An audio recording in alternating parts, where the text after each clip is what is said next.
Bonjour à tous, aujourd'hui on se retrouve avec Brendan et on a décidé de prendre une compilation de chutes pour mettre concrètement du secourisme sur des images en fait. Savoir ce que l'on pourrait faire si on était témoin de ça. Donc Brendan a beaucoup moins d'expérience que moi, donc c'est un échange entre lui et moi et ça pourra vous servir. Moi j'ai même pas du tout d'expérience en fait, j'ai aucune formation si ce n'est émotion quoi, si on peut dire, une initiation au secourisme à travers émotion et puis pas mal d'échanges quand même avec Tony.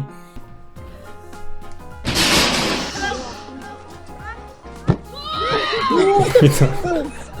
Allez, quand tu veux, hein, quand tu veux.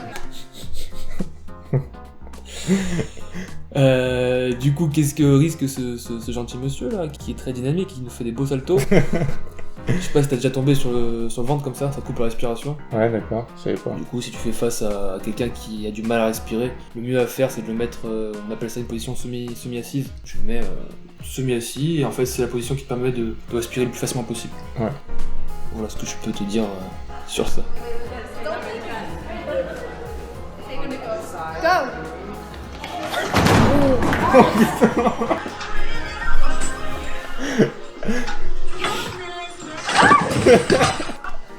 La barre de métal est super dangereuse. Barre de métal sur la tête comme ça, Ouais. blessure au cuir chevelu, saigne très très fort. Pas très grave, une plaie simple, mais si tu te blesses pareil au bras et à la tête ça pisse le sang. Ok. Donc voilà, fais gaffe à ça. C'est souvent très spectaculaire, mais la prise en charge, entre guillemets, c'est la même chose. Il faut comprimer le sang pour éviter son écoulement.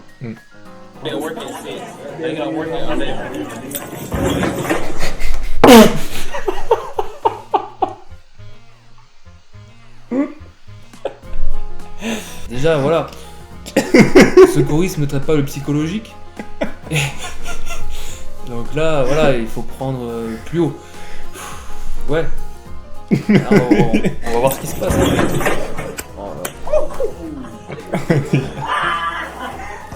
Tu fais pas ça, tu vois. Tu fais pas ça en fait.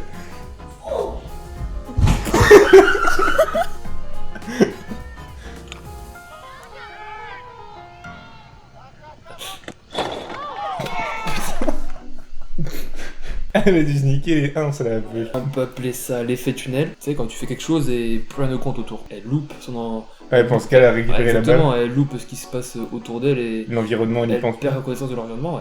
Mm. Du coup, quand t'es en secourisme, bah, ça arrive. Ça. Genre, si toi t'arrive quelque chose maintenant, et ben je vais être omnubilé par toi pour faire des choses, faire en sorte que ça se passe bien. Faire des Et gestes, tout ce qui se passe autour, je vais l'omnubiler. C'est ce qui arrive et elle percute fortement cette balle.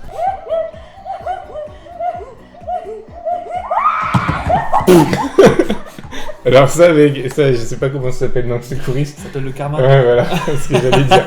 T'as déjà saigné du nez? Ouais, bah oui. Parce que là, concrètement, ce qui peut intervenir à la suite du choc, c'est un saignement de nez. Ouais.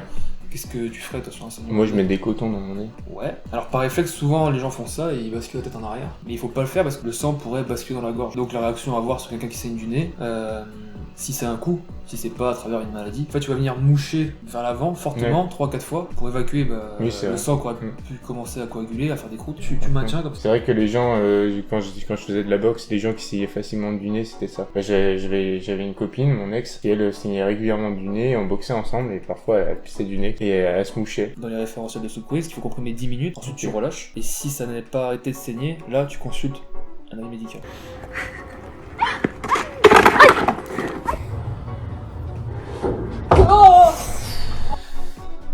Là, il aurait pu se tuer, le mec.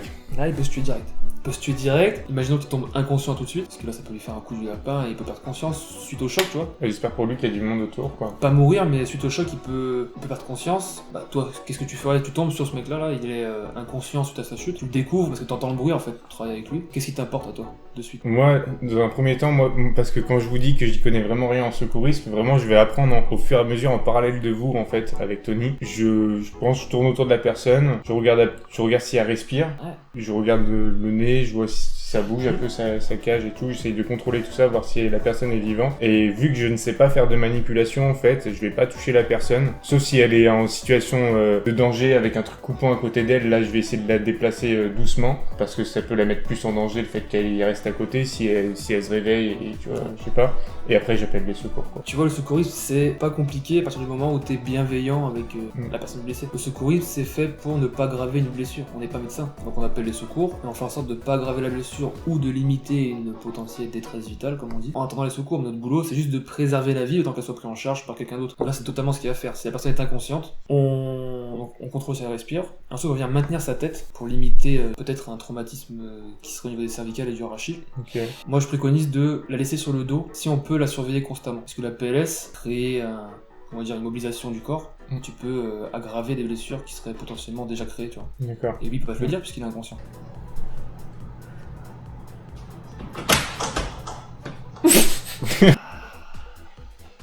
Mais oui. Il y a le temps de s'entraîner par le confinement.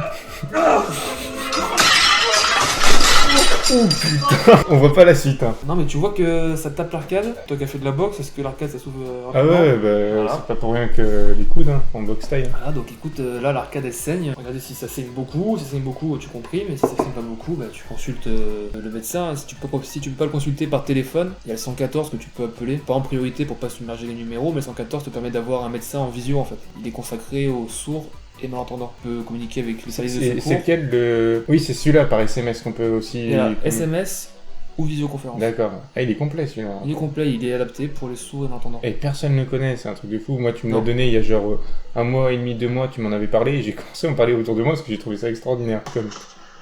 Il a pris un KO par son ballon. un KO en l'air. Surtout, ça Le doit... RKO. Attends, il y a un problème là, non? Non mais putain, ils sont trop... Oh, le confinement, ça fait des ravages. Sans déconner. Ah. Oh putain, ça... Non mais ça me termine. Et encore, lui, là, s'il se met à cet endroit-là et demande de se faire filmer, c'est sûrement qu'il a un meilleur niveau de ski que toi et moi. Ça peut arriver à tout le monde. Moi, mon bas niveau de ski, ce que j'aime faire, c'est prendre les petites pistes à la con, tu sais, à côté des pistes principales. Et là, si tu impactes un arbre, comme ça, en fait, la fracture directe, tu vois. Et ça peut être une fracture ouverte avec un saignement, là, c'est le bordel complet. Si les pistes c'est facile, c'est parce que c'est juste plat. C'est reconnu Des fois, il déjà. y a des boss, etc. Leur piste, c'est imprévisible. Donc, faut essayer de prévoir en allant faire du repérage d'abord, passer tranquillement dessus.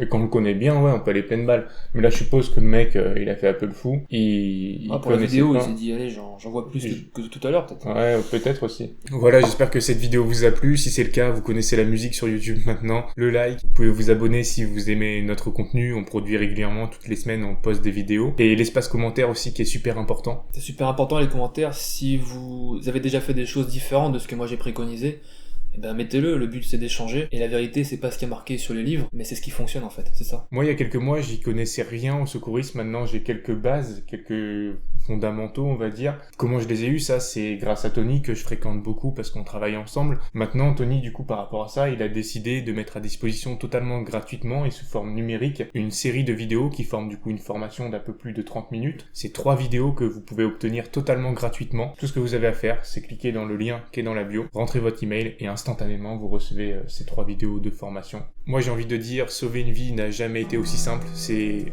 ce que Emotion m'a transmis dès que j'ai pris contact avec Tony. Est-ce que tu as le choix de prendre ces formations gratuites? Moi, je crois la question elle est vite répondue. Things are getting intense, using up my sixth sense. Thought you had us figured, I can't use me at your expense. They be on that pretense, we be on some defense. If you in the past tense, you could keep your 2 cents.